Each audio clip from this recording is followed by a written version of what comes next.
rate, or got vaccination rate up on Northern Rivers around Byron Bay. My concerns are that there'll be a massive dissection on that area over Christmas and New Year, and what there could be a big explosion.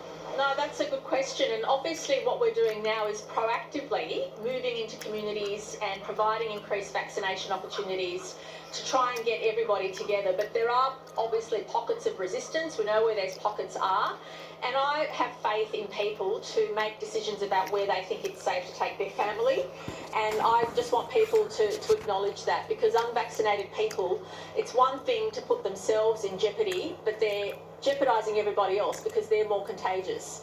If you choose not to be vaccinated, it's one thing to make that decision for yourself and your family, but you're also making that decision suggesting that you don't care if you're more contagious to other people.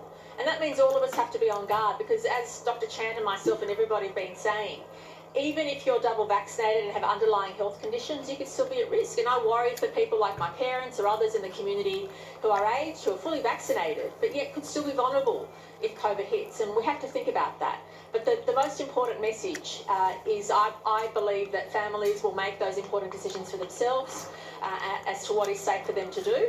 And no matter what rules governments or businesses put in place, at the end of the day, all of us have personal choices as to what we think is safe for us and our families.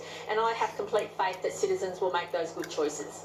Sorry, you were next, Chris. On the retail sector, they want clear guidelines on how they refuse people entry to their stores, and would people need a hard certificate to verify the vaccination?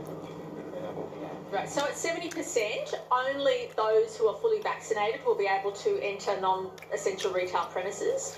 And the government's already said that we're developing our own vaccine passport. So Minister Dominello, through Service New South Wales, is ensuring that when you go into a retail, say a big supercentre or a big shopping mall or a complex, there'll be a QR code, and when you use your QR code, it will also show whether or not you're vaccinated. That will all be in one step, so you won't need to have anything, a bit of paper in your pocket or anything else. You'll just be able to do it in one step. So when you check in, it will also show whether you're vaccinated, and that will be obviously as you enter a major complex, but it will also be for individual shops within a complex.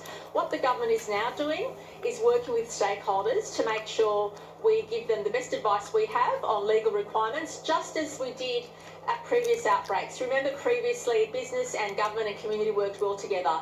Individuals have responsibility to do the right thing, as do businesses. If businesses are flagrantly disobeying the COVID rules, they don't have a QR system, or they're not checking or caring, well, obviously we'll take action. And similarly for individuals, but I've got confidence that business and community will work together to do the right thing. And we are going through that. Look, the trials are ongoing, and as soon as the federal government gives us the data, because the federal government captures or has all the information about vaccine rates, and what they do is then give us their data, and as soon as we get the federal government's data, we're able to build it into our system, and we're confident that's going to happen in early October, ready for when we open up at 70% double dose.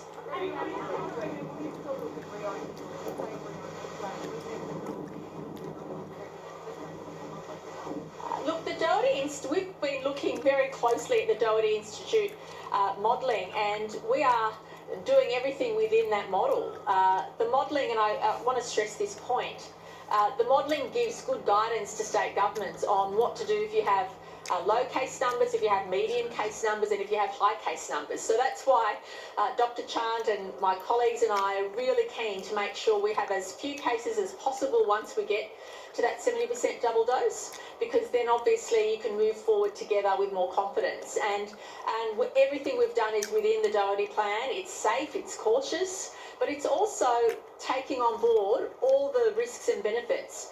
We appreciate, I should say, you don't know unless you're in those circumstances, but we appreciate the pressure that families have been under, individuals have been under, and you've got to balance that up with making sure people are safe, but also that people can go back to work, go back to our lives, go back to appreciating that Delta's going to be with us, we don't know for how long, and we need to eventually live with it. And I think the path that New South Wales has set forward is a safe one, and one which we can move forward with optimism and caution.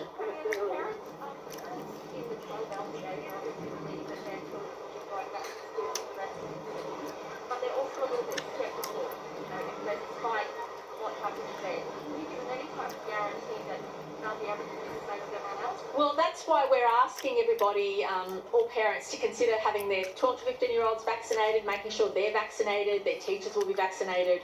So we can't really say more now until we get closer to that time of the 25th of October. But our intention is that all children resume face-to-face learning throughout the state at the same time. Some communities already in the regions do have face-to-face learning. Some Year 12s already have face-to-face learning. But we're really keen to make that happen, and we can't predict what the virus will be doing at that stage. But what we can do is minimise the risk of cases getting out of control and people ending up in hospital. We can do that, but if we continue